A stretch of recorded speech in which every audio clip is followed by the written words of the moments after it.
the inconceivable liberation. Thereupon, the Venerable Shariputra had this thought: there is not even a single chair in this house. Where are these disciples and bodhisattvas going to sit?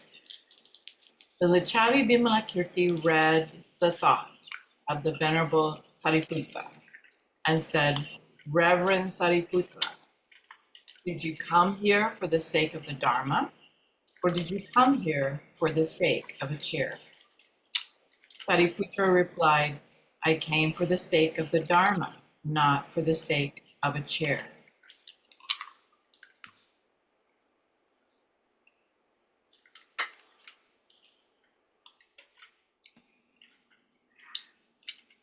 Vimalakirti continued, Reverend Shariputra, he who is interested in the Dharma is not interested even in his own body, much less in a chair. Reverend Shariputra, he who is interested in the Dharma has no interest in matter, sensation, intellect, motivation, or consciousness. He has no interest in the aggregates or in the elements or in the sense media. Interested in the Dharma, he has no interest in the realm of desire, the realm of pure matter, the imperial realm, or the imperial realm. Interested in the Dharma, he is not interested in attachment to the Buddha, attachment to the Dharma, or attachment to the Sangha. Reverend Shariputra, he who is interested in the Dharma is not interested in recognizing suffering, abandoning his origination, realizing its sensation, or practicing the path. Why? The Dharma is ultimately without the formulation and without verbalization. Who verbalizes suffering should be recognized. Origination should be eliminated. Sensation should be realized. The path should be practiced. It is not interested in the Dharma, but is interested in verbalization. I don't think I said that exactly right, but there we are. Well, just wondering, so we shouldn't be interested in verbalization. Is that what you get from this? Yes. I read interest in as caught by.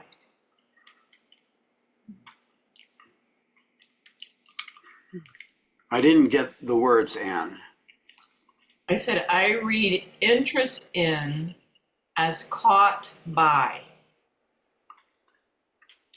Oh, okay. Yeah. No, I was A partially lot more reading it. sense. Yeah. What did you say, Ed?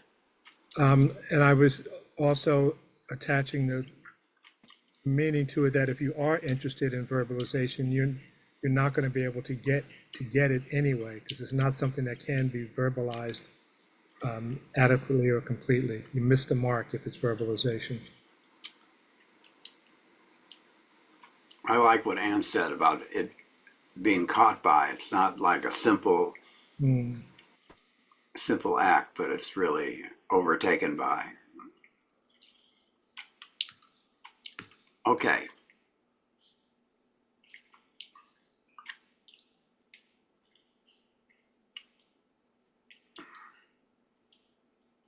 Is Donna next?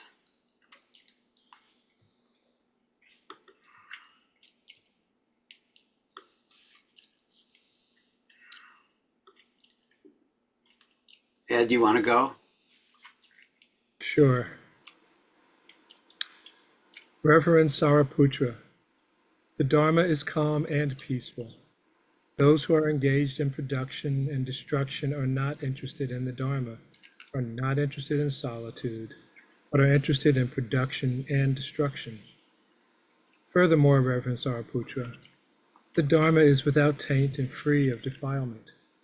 He who is attached to anything, even to liberation, is not interested in the Dharma, but is interested in the taint of desire. The Dharma is not an object. He who pursues objects is not interested in the Dharma, but is interested in objects. The Dharma is without acceptance or rejection. He who holds on to things or lets go of things is not interested in the Dharma, but is interested in holding and letting go. The Dharma is not a secure refuge. He who enjoys a secure refuge is not interested in the Dharma, but is interested in a secure refuge. The Dharma is without sign. He whose consciousness pursues signs is not interested in the Dharma, but is interested in signs. The Dharma is not a society. He who seeks to associate with the Dharma is not interested in the Dharma, but is interested in association. The Dharma is not a sight, a sound, a category, or an idea. He who is involved in sights, sounds, categories, and ideas is not interested in the Dharma, but is interested in sights, sounds, categories, and ideas. Reverend Sariputra, the Dharma is free of compounded things and uncompounded things. He who adheres to compounded things and uncompounded things is not interested in the Dharma, but is interested in adhering to compounded things and uncompounded things. Well, that's a mantra. Thereupon, Reverend Shariputra, if you are interested in the Dharma, you should take no interest in anything. When Vimalakirti had spoken this discourse, 500 gods obtained the purity of the Dharma eye in viewing all things. Then the Lakavi Vimalakirti said to the crown prince, Manjushri, Manjushri, you have already been in innumerable hundreds of thousands of Buddha fields throughout the universes of the 10 directions. In which Buddha field did you see the best lion thrones with the finest qualities?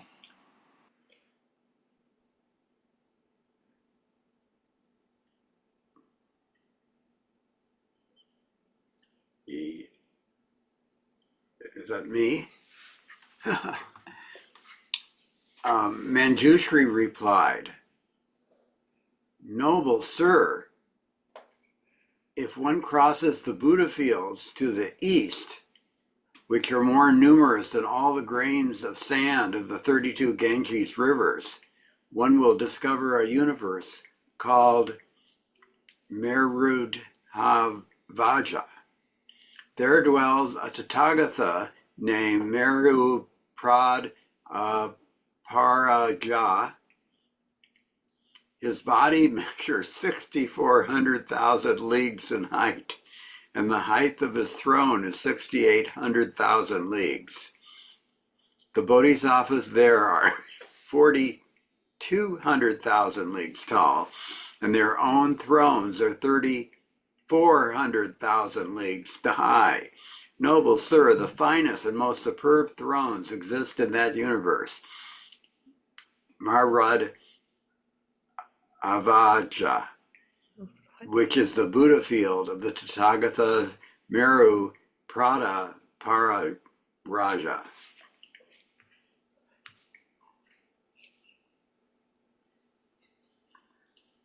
At that moment, Lakavi Vimalakirti, having focused himself in concentration, performed a miraculous feat, such that the Lord Tathagata Mirapudrapaja in the universe Garuda Havaja sent to this universe 32,000 thrones. These thrones are so tall, spacious, and beautiful that the bodhisattvas, great disciples, Sakras, Baramas, Lokapalas, and other gods had never before seen the like. The thrones descended from the sky and came to rest in the house of Vimalakirti. The 3,200,000 thrones arranged themselves without crowding, and the house seemed to enlarge itself accordingly. The great city of Vyasala did not become obscured, neither did the land of Jumba Varipa, nor the world of four continents. Everything else appeared just as it was before. Then the Lakavi Vimalakirti said to the Crown Prince Manjushri, Manjushri, let the bodhisattvas be seated on these thrones, having transformed their bodies to a suitable size. Then those bodhisattvas who had attained the superknowledges transformed their bodies to a height of 4,200,000 leagues and sat upon the thrones. But the beginner bodhisattvas were not able to transform themselves to sit upon the thrones. Then the Lakavi Vimalakirti taught these beginner bodhisattvas a teaching that enabled them to attain the 5 super knowledges, and having attained them, they transformed their bodies to a height of 4,200,000 leagues and sat upon the thrones. But still, the great disciples were not able to seat themselves upon the thrones.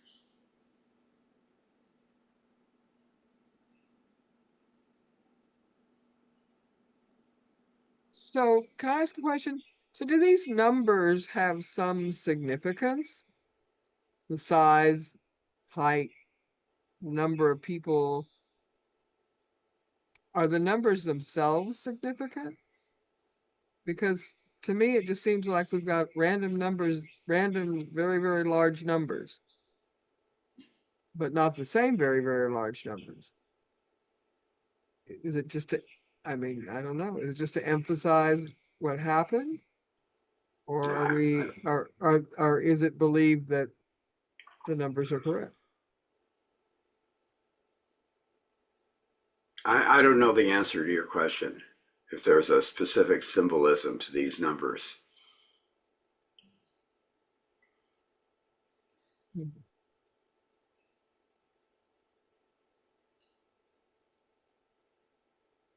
I think Starlet isn't Starlet next? No, I was going to ask if it was my turn. Yes. The Villa McCarthy said to the Venerable Shariputra, Reverend Shariputra, take your seat upon a throne. He replied, good sir, the thrones are too big and too high, and I cannot sit upon them. Villa McCarthy said, Reverend Shariputra, bow down to the Tathagata Meru Pradiparaya, and you will be able to take your seat.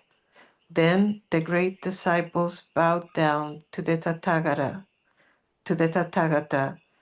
Meru Pradiparaya, and they were seated upon the thrones. Then the Venerable Sariputra said to Likavi Vimalakirti, Noble sir, it is astonishing that these thousands of thrones, so big and so high, should fit into such a small house, and that the great city of Bisali, the villages, cities, kingdoms, capitals of Jambudvipa,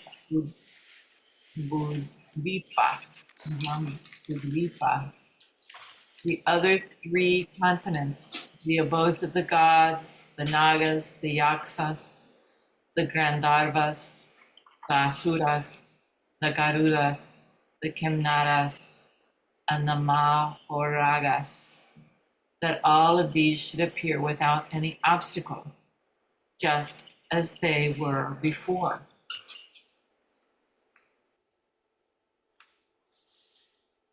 Can I say something? This reminds me of the the Bible's story of Jesus saying it's easier for a wealthy man to enter the kingdom of heaven through the eye of a needle or something, or a camel to pass through the eye of a needle. It kind of reminds me of that. And I was looking up the concept of 400,000 eons in Buddhism, and it's supposed to symbolize the vast time dedicated to achieving spiritual perfection, reflecting the extensive period the Buddha underwent to fulfill his perfections before enlightenment. So I get that's what I'm getting, I guess, out of this paragraph is the time and effort required to. Thank you. That makes it make a little more sense. Kind of a symbol, I guess. Yeah. The Lachavi Vimalakirti replied, Reverend Shariputra, for the Tathagatas and the Bodhisattvas, there is a liberation called inconceivable. The Bodhisattva who lives in the inconceivable liberation can put the king of mountains, Sumura, which is so high, so great, so noble, and so vast, into a mustard seed. He can perform this feat without enlarging the mustard seed and without shrinking Mount Sumura. And the deities of the assembly of the four Maharajas and of the Trianastimasa heavens do not even know where they are. Only these beings who are destined to be disciplined by miracles see and understand the putting of a king of mountains, Samura, into the mustard seed. That, Reverend Shariputra, is an entrance to the domain of the inconceivable liberation of the Bodhisattvas. Furthermore, Reverend Shariputra, the Bodhisattva who lives in the inconceivable liberation can pour into a single pore of his skin all of the waters of the four great oceans, without injuring the water animals such as fish, tortoises, crocodiles, frogs, and other creatures, and without the Nagas, Yaksas, Gandharvas, and Asuras even being aware of where they are. And the whole operation is visible without any injury or disturbance to any of those living beings. So does that mean it's not about form? If we're the idea of dropping form?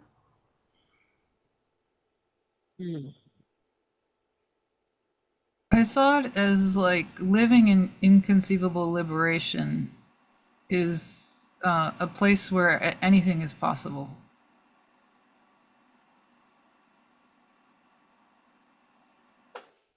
That's kind of how I saw it. Yeah.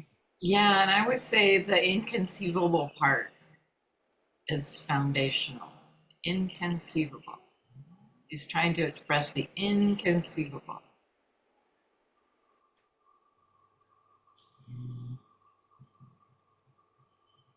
Because the opposite of that is so limiting, the conceivable.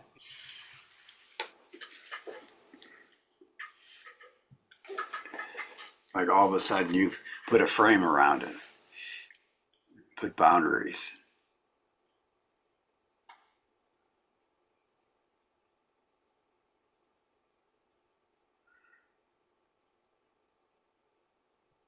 That is the meaning of a miracle. Mm-hmm. So I was also asking AI about inconceivable liberation.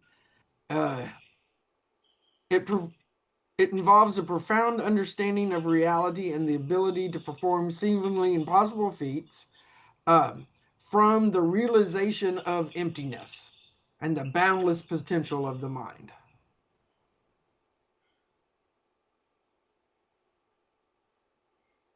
So Donna is not going to read tonight, so we can go on to Ed.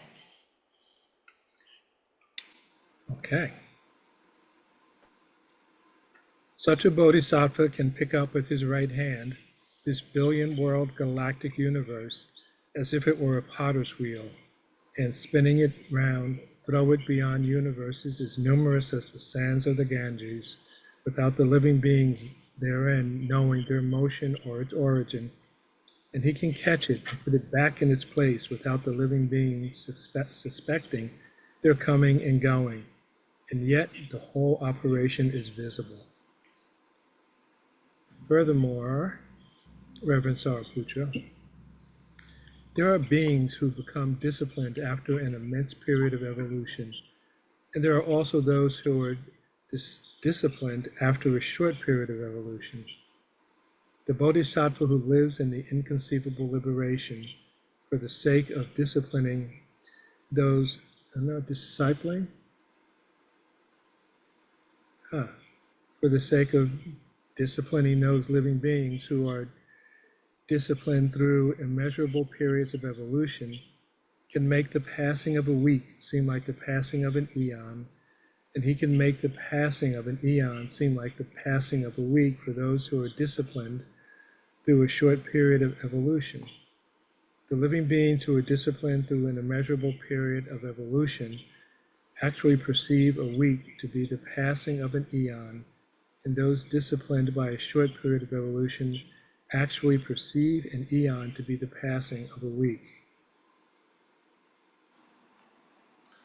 And that kind of goes back to some other biblical stuff too, where a day is like 10,000 years and 10,000 years is a day.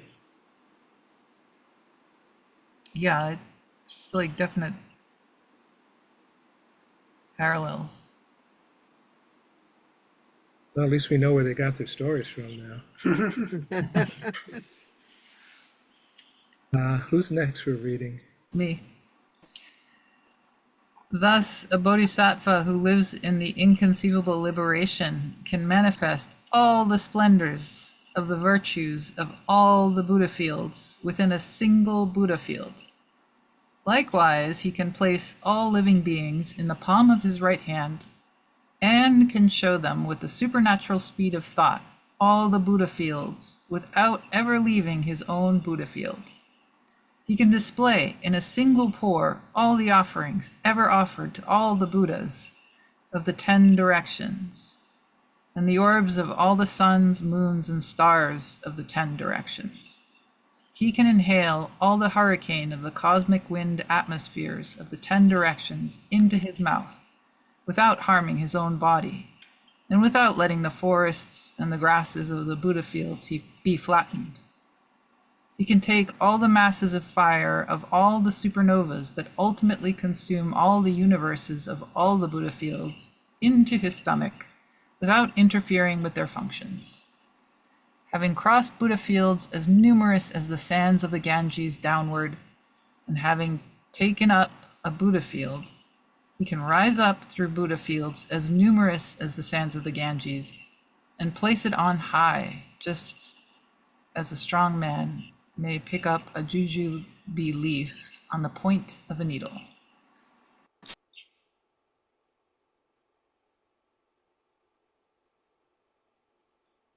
think it's me.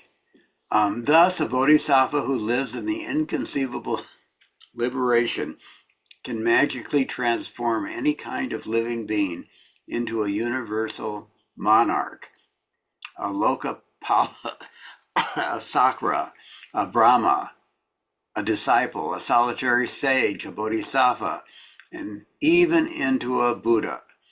The bodhisattva can transform miraculously all the cries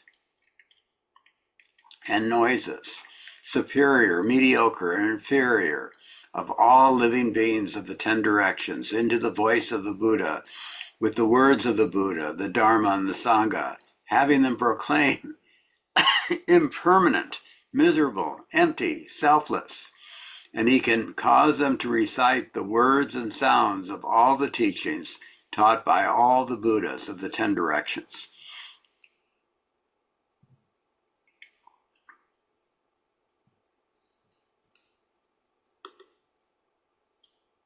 We're at the top. Yes. Sorry, I saw you scrolling by and see where it went. Reverend Sariputta, I have shown you only a small part of the entrance into the domain of the Bodhisattva who lives in the inconceivable liberation. Reverend Sariputra, to explain to you the teaching of the full entrance into the domain of the Bodhisattva who lives in the inconceivable liberation would require more than an eon, and even more than that.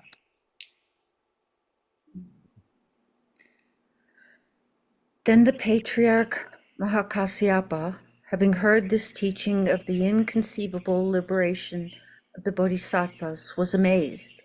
And he said to the Venerable Sariputra, Venerable Sariputra, if one were to show a variety of things to a person blind from birth, he would not be able to see a single thing. Likewise, Venerable Sariputra, when this door of the inconceivable liberation is taught, all the disciples and solitary sages are sightless, like the man blind from birth, and cannot comprehend even a single cause of the inconceivable liberation. Who is there among the wise who, hearing about this inconceivable liberation, does not conceive the spirit of unexcelled, perfect enlightenment? For all of us, whose faculties are deteriorated, like a burned and rotten seed, what else can we do if we do not become receptive to this great vehicle? We, all the disciples and solitary sages, upon hearing this teaching of the Dharma, should utter a cry of regret that would shake this billion-world galactic universe. As for the bodhisattvas, when they hear this inconceivable liberation, they should be as joyful as a young crowned prince when he has taken the diadem and is anointed. And they should increase to the utmost their devotion to this inconceivable liberation. Indeed, what could the entire host of Mars ever do to one who is devoted to this inconceivable liberation?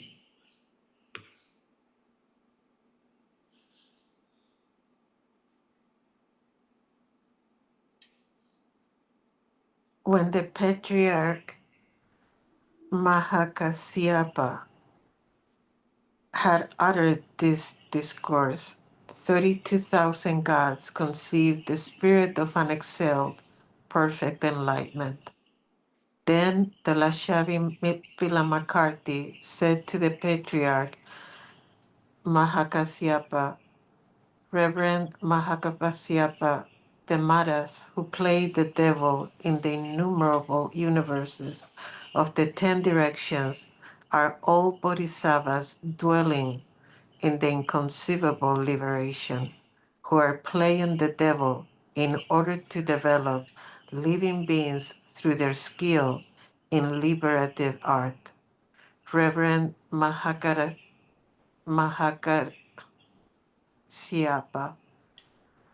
all the miserable beggars who come to the bodhisattvas of the innumerable universes of the 10 directions to ask for a hand, a foot, an ear, a nose, some blood, muscles, bones, marrow, an eye, a torso, a head, a limb, a member, a throne, a kingdom, a country, a wife, a son, a daughter, a slave girl, a horse, an elephant, a chariot, a cart, gold, silver, jewels, pearls, conch, crystals, coral, beryl, treasures, food, drink, elixirs, and clothes.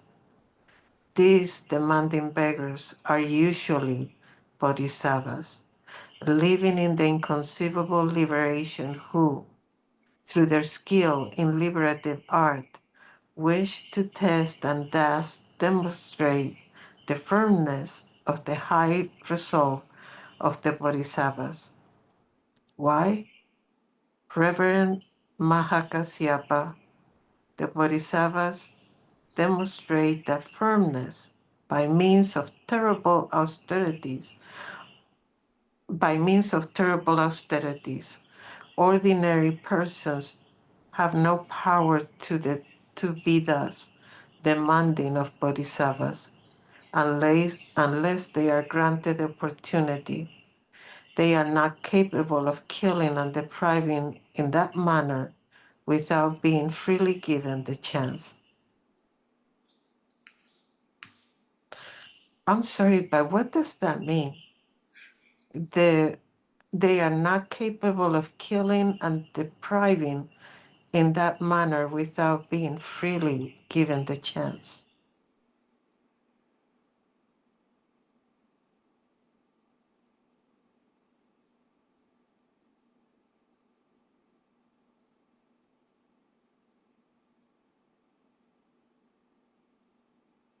Because he says on the sentence above,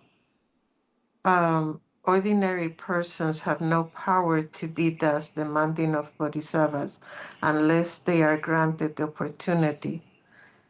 They are not capable of killing and depriving of that in that manner without being freely given the chance. I'm lost. Does it mean the ordinary persons are not capable? Or is it?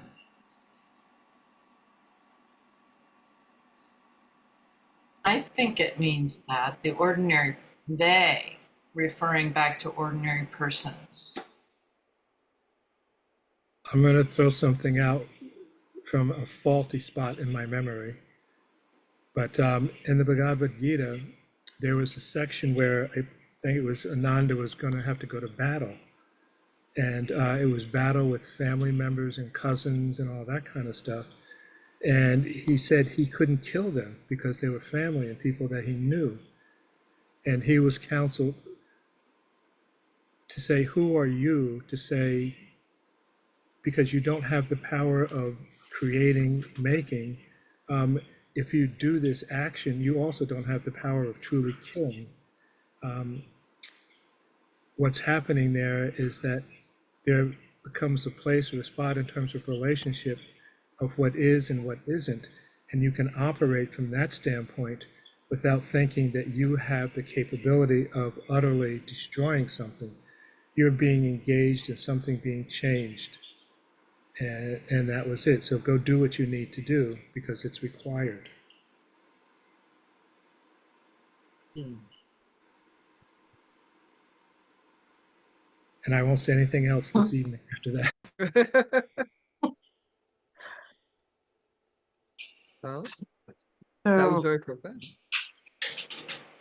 so the killing and the depriving, when he said the killing, I kind of had the thought of, and please, you guys correct me, the thing about killing your father and your mother being a representation of want. So not really killing your real father and mother, I mean. Is that in any way relatable to this? Starlet, when I saw the word killing, I thought about the many different types of killing that we do of someone's spirit, of someone's energy, of someone's imagination. And so I don't know that it's limited to a physical killing. As we were reading this, I was thinking there are those who test boundaries and demand this, that, or the other. And some of these words could be meant literally in terms of a torso, a limb, but they could also be meant figuratively, representing so many other things that are asked of us. And thank you, Ed, because it was only through your talking that I was like, I think I have a little insight at this point. I was very confused, and that is every experience, including those who cross our boundaries in a limited way or in a huge way, is a test of our bodhisattvahood, our strength in doing what is wise and doing what is best within our practice. Wise action or sometimes inaction. So that's how I see that killing part. Back to Bible references. I came back with, or what was popping into my head during that was, oh, now I'm going to forget. When God asked him to put his child upon the throne, so that he could sacrifice the was it Jacob? You're nodding your head, Ed. Can you give me the names that I'm thinking of? Is it Isaac? Isaac and Yes, Abraham. that's what I was going for. Yeah, Isaac and Abraham. Like just as a test of faith. Yeah, that's definitely applicable there. And I love what Nelda said too, that there's textures and different levels of meanings to certain words. And we're looking at a word being translated into English saying killing, but it does not necessarily mean causing the body to cease its functions in that terms of killing. There's lots of ways of looking at something. The thing is that also in this text, it says ordinary persons have no power to be thus demanding of bodhisattvas unless they are granted the opportunity. So does that mean that there can be a bodhisattva that gives at some point an opportunity to an ordinary person? And if they are granted that opportunity, that's when they, but it doesn't make sense to me. I don't know. So, is it that an ordinary person can be like a Mara, can be like a instrument to test and sort of help forge the practice of the bodhisattva or someone under the bodhisattva, I guess. But the bodhisattva is so holy that it is only when they grant the ordinary person the ability to demand things that they act as the Mara who tests them. That's kind of how I saw it. I don't know if that made any sense. Yeah, I'm Yeah. seeing that. I'm seeing this as ordinary persons are limited by they have to be granted opportunities. They have to be given a chance. Bodhisattvas go way beyond that. They think outside of the box. They don't need an opportunity to do something. They can put that mountain inside of a mustard seed. They operate in kind of a different sphere that's beyond the imagination. So basically, with what you guys are saying, in a way, their testing is molding us, Yeah, and that's what is the opportunity granted. Whatever that test is actually an opportunity.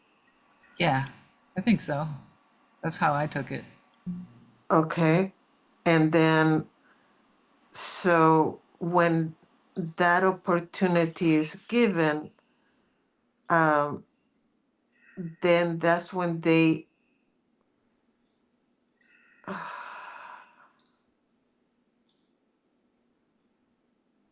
so that's when they would be able to do the killing and depriving because that opportunity would be given. And that could be the killing and depriving that Ed was talking about or that Nelda was referencing to. And I also wonder, can that be what I mentioned before, the killing of the desire, the want, as is referenced sometimes as the killing of the father and the mother?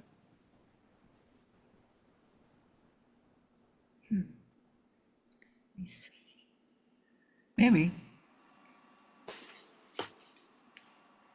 Well, thank you, everybody.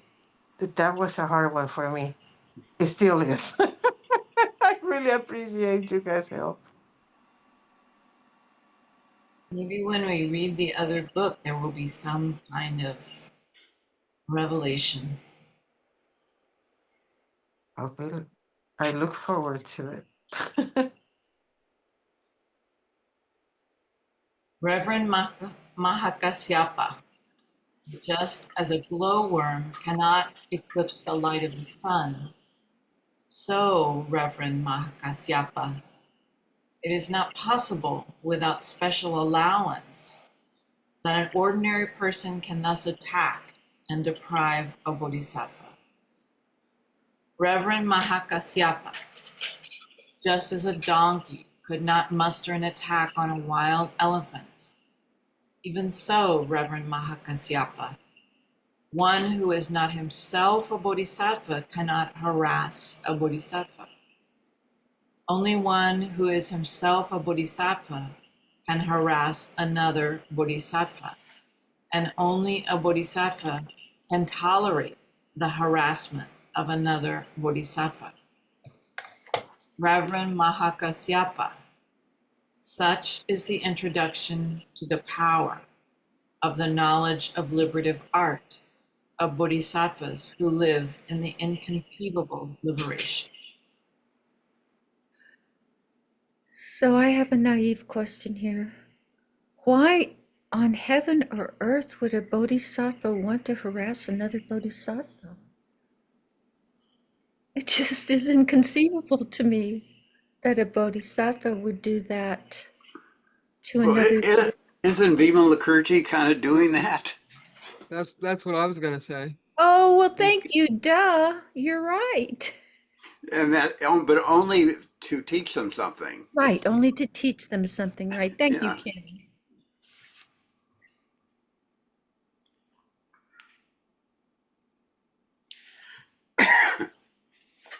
The goddess. Thereupon Manjushri, the crown prince, addressed the Lachavi Vimalakirti. Good sir, how should a bodhisattva regard all living beings? Vimalakirti replied, Manjushri, a bodhisattva should regard all living beings as a wise man regards the reflection of the moon in the water, or as magicians regard men created by magic. He should regard them as being like a face in a mirror, like the water of a mirage, like the sound of an echo, like the mass of clouds in the sky, like the previous moment of a ball of foam. Wait, I lost my place. That's right. That's right. It just doesn't sound like Okay. it should be right. Okay. Like the appearance and disappearance of a bubble of water, like the core of a plantain tree, like a flash of lightning, like the fifth great element, like the seventh sense medium, like the appearance of matter in an immaterial world, like a sprout from a rotten seed, like a tortoise hair coat, like the fun of games for one who wishes to die, like the egotistic views of a stream winner, like a third rebirth of a once returner, like the descent of a non-returner into a womb, like the existence of desire, hatred, and folly in an arhat, like thoughts of Arvis, immortality and wickedness, and hostility in a bodhisattva who has attained tolerance, like the instincts of afflictions in the Tathagata, like the perception of color in one blind from birth, like the inhalation and exhalation of an aesthetic absorbed in the mediation of sensation, like the track of a bird in the sky, like the erection of a eunuch, like the pregnancy of a barren woman, like the unproduced afflictions of an emanated incarnation of the Tathagata. Like dream vision seemed after waking, like the afflictions of one who is free of conceptualizations, like fire burning without fuel, like the reincarnation of one who has obtained ultimate liberation.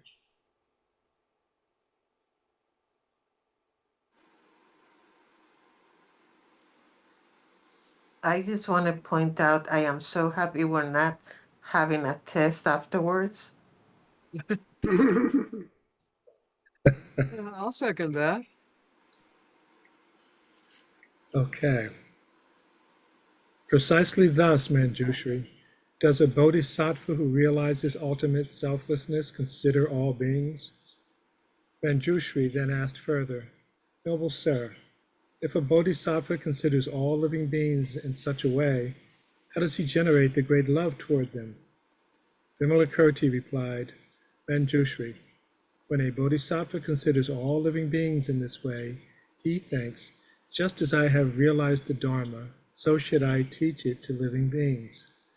Thereby he generates the love that is truly a refuge for all living beings, the love that is peaceful because free of grasping, the love that is not feverish because free of passions, the love that accords with reality because it is the very same in all three times, the love that is without conflict because free of the violence of the passions, the love that is non-dual because it is involved neither with the external nor with the internal, the love that is impenetrable because totally ultimate.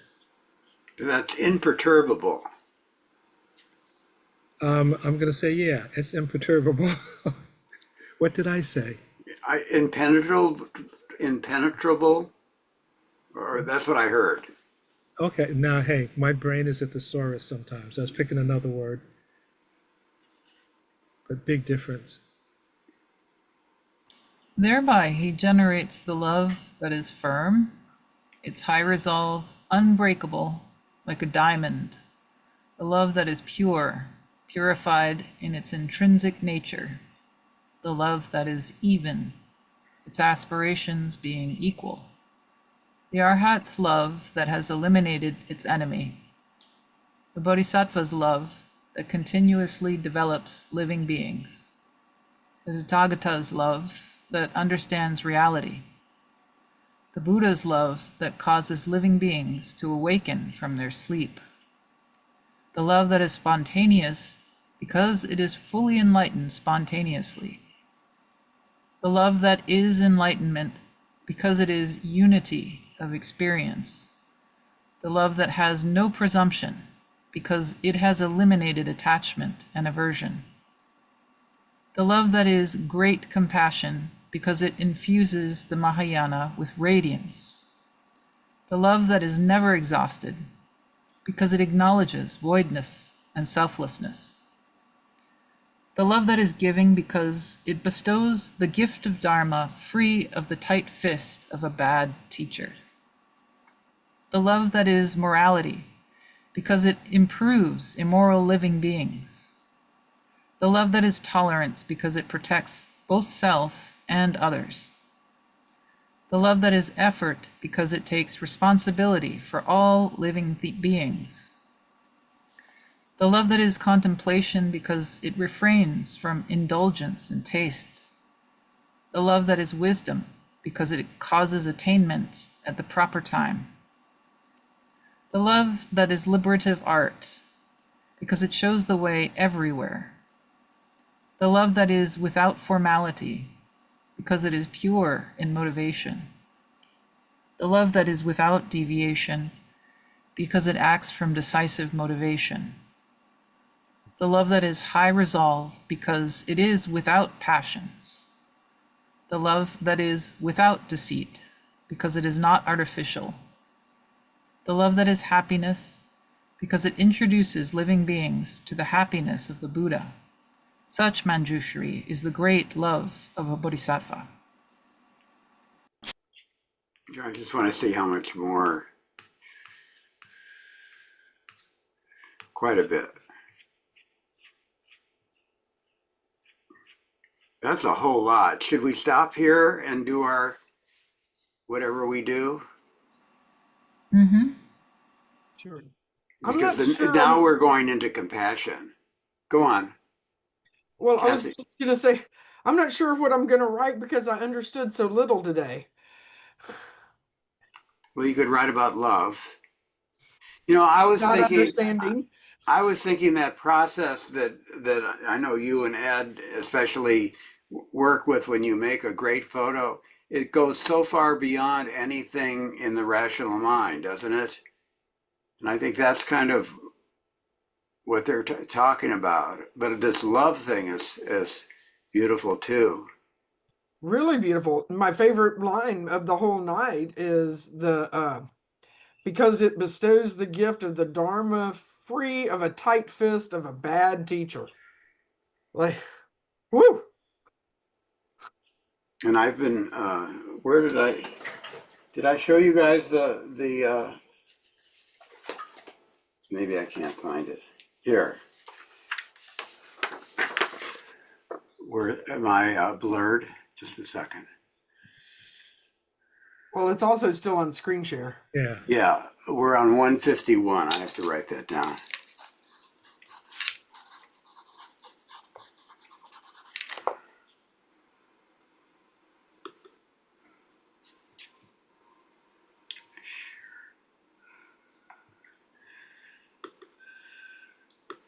I don't know if I showed this to some people, Oh yeah. Yeah. Yeah. Mhm. but Oh, it's I don't know if the tight fist. It's just but it's the relative. It's the form. But it just yeah, reminded me of I that. like that. I like that. And then I loved what Nelda did of putting them together like this. Mm. Okay. Who would like to share? I will share. Thank you, Emily. Darkness climbs into the lap of the day. The insects grow bolder, shout louder. The birds greet the coming of rest with song and rustling wings. We shift into nests, settle into another day's death, another night's birth. Swaddled in the fabric of it all, sun's boiling heat of sun leaves our cheeks. The earth's moisture rises up, asks for us to take a sip of air, to feel the gurgling of a belly, the course of blood winding through the tree of veins. In and out we breathe. For if we held our breath too long, the stomach usually finds a way to cramp and poke and prod. To remind us we are just ordinary humans, reaching out for extraordinary things, reaching out to touch the toe of a bodhisattva for incalculable eternities and 100,000 eons tall.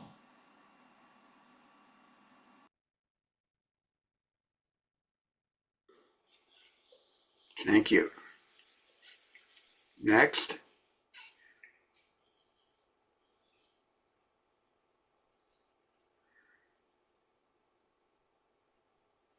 I can go next, I guess. Thank you, Melissa.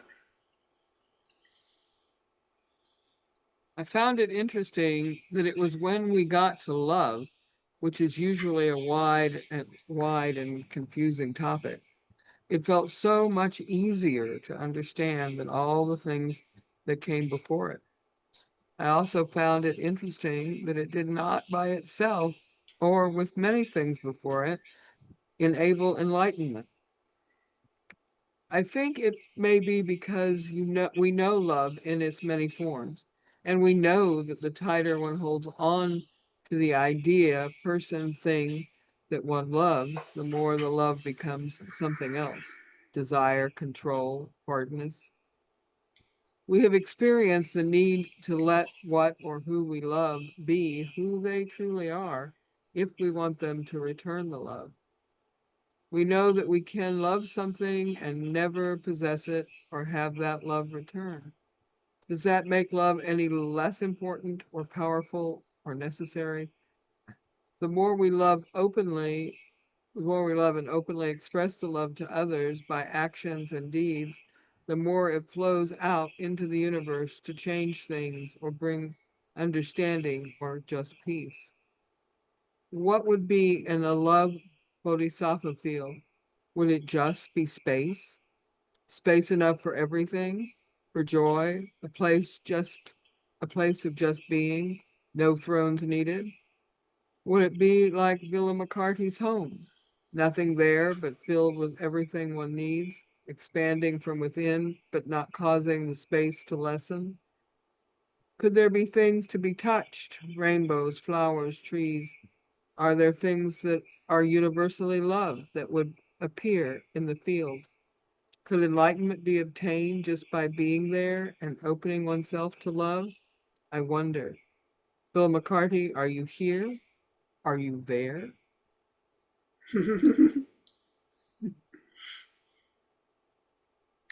Thanks, Melissa.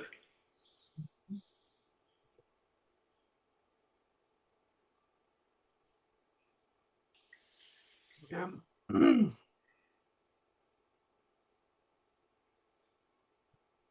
If you're looking for safety, this isn't it. Look to your habits to discover what you practice. That part is literal. If you want to not be caught in the self-centered dream, then notice all the invitations to be caught. Those don't ever stop. But we always get to choose whether to be pulled by drama and karma or to be led by vow. Millions and millions of opportunities to choose one or the other every second. Understanding emptiness, or always choosing to be curious instead of certain. Not applying presumptions based on internal conditioning, making judgments on those presumptions, and then making punishments validated by those judgments.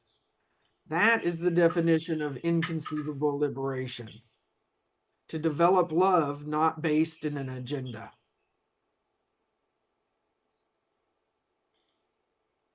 And I also wrote down the definition of the 5 super knowledges, which I did not know, which was the divine eye, the ability to see all forms, the divine ear, the ability to hear all sounds, knowledge of others' minds, the ability to know the thoughts and mental states of others directly, which I thought was something they said only a Buddha could do.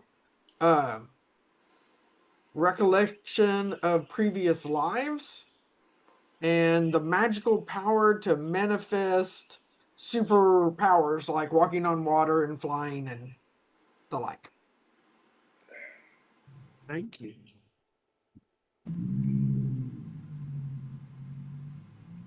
Cassie, do you mind to reread what you wrote? What I wrote, sure. Thank you. If you are looking for safety, this isn't it. Look to your habits to discover what you practice. That part is literal. If you want to not be caught in the self-centered dream, then notice all the invitations to be caught. Those never stop. But we always get to choose whether to be pulled by drama, karma, or to be led by vow. Millions and millions of opportunities to choose one or the other every second. Understanding emptiness, or always choosing to be curious instead of certain, to not apply presumptions based on internal conditions, making judgments on those presumptions, and then making punishments validated by the judgments, is the definition of inconceivable liberation. To develop love not based in an agenda. Thank you so much.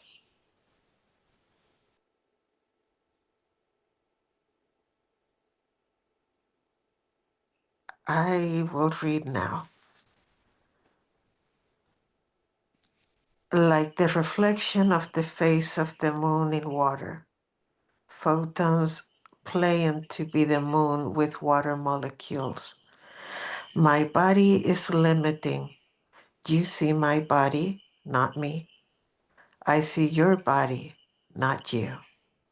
Your body and mine are but the reflection of the face of the moon in water.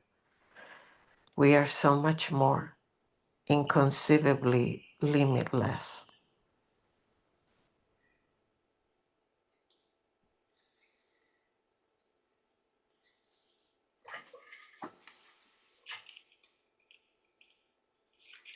I can share.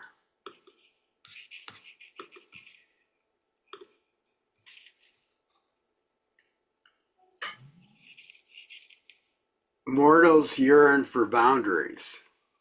It makes them feel safe, like how we wrap a distressed babe in a tight blanket. But what really gets done, wrapped up? If liberation is anything, it is floating away on a blanket.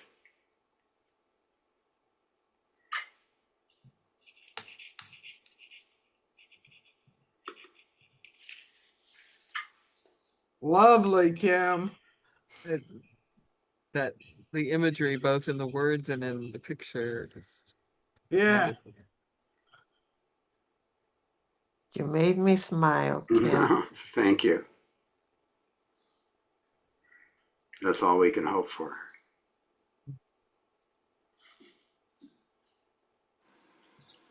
I'll share.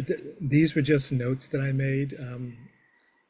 I wasn't anywhere near as eloquent as Emily with her poem.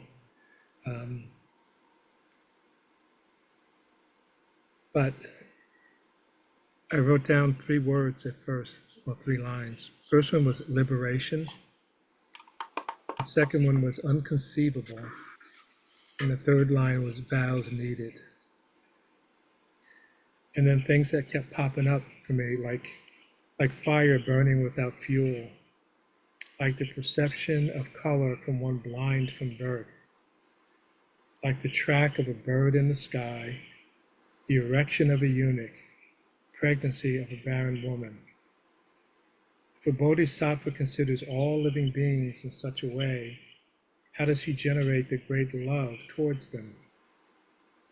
The Tathagata's love that understands reality, the Buddha's love that causes living beings to awaken from their sleep, the love that is enlightenment because it is unity of experience, the love that is great compassion, never exhausted, the love that is effort because it takes responsibility for all living beings, refrains from indulgence in taste, the love that is high resolve because it is without passions, unconceivable liberation.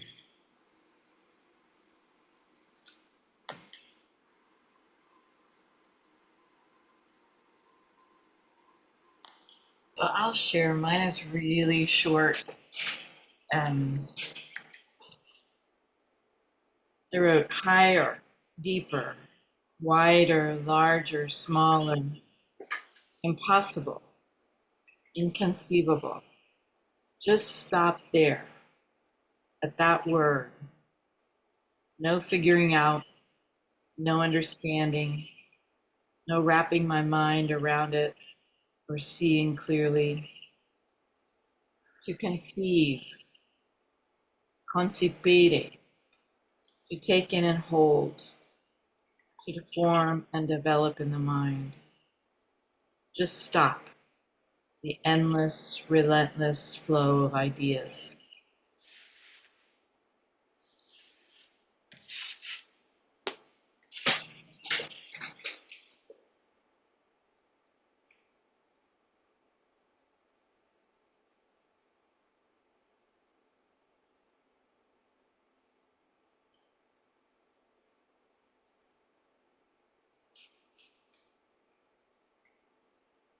Starlet said something about she was glad there wasn't an exam. And at that point, I thought, oh, the exam is, what we do in this next moment. But given what everyone's writing, I think we all get A's. I can't give myself a grade, but the rest of you do. I think you can get an A too. Oh, thank you, Melissa. Second that. I And we get to tripled avoid that. homework. There's no such thing as grades. That's true in my world. Where I were once you for 4 years in high school? I once told my students on the first day of class, I said, if you want, you can all have A's, but you have to decide right now, and it has to be uniform. Everyone has to do it. And they didn't want to do that, Really? which was really neat. Yeah. Huh. That's interesting. That was the motivation for going to college, is I wasn't going to get graded all the damn time. Yeah, we did not do grades in my homes when I homeschooled my kids. I thought that was ridiculous. I don't like grade. I do have to say that the most difficult thing for me today has been, while reading all of this, is to not quote The Princess Bride. Mm. Because I mean, it's just like in a silver platter. So, I mean, every time I see the word inconceivable,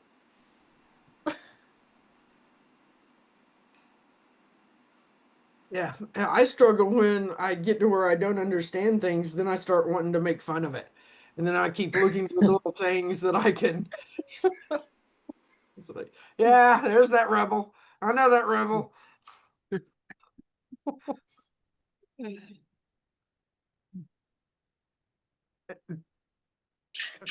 We have 1 minute. What page did we finish on? 151. And we'll start on the dialogue. Compassion. All the compassion. I'm sorry. I wonder if it would be interesting to read it as a dialogue. With 2 people, that would be fun. Let's do that. If Anne, Yeah, I think it's up to Anne because she is the boss next week. Oh, that is true. Anyway, it's just an idea, Anne. Well, it might be fun. Though the person who gets to be Vimalakirti gets to talk a lot. Oh, Of course. well, Oh, if maybe it's, we can all take turns being Vimy. right. I was gonna say, you start out and then you switch, and then you go to the next set and you switch. Yeah, Yeah. that's a good idea. I really appreciate what everybody wrote today, especially since I was struggling. So to hear the recaps, the take-in parts was really nice for me. I really like that we're doing this. mhm, Yeah. I find it very, and I mean it, not trying to make a pun, but I find it enlightening.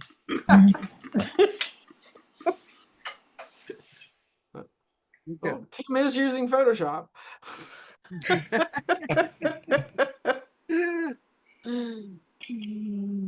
Okay, so have a great evening. Take Afternoon, care, Ed. everybody. Have a good afternoon. Ed. Have a good Yeah. rest of your day, Ed. I can take a nap still. Oh yeah. Take a picture of some water. Good night, guys. Thanks, Yes. everybody. It is World Photography Day. Yay. Oh, is it? That's right. Oh, Oh, I forgot. Should take a Well, picture. happy World Photography Day. oh, because I have taken photos of cats, if that counts.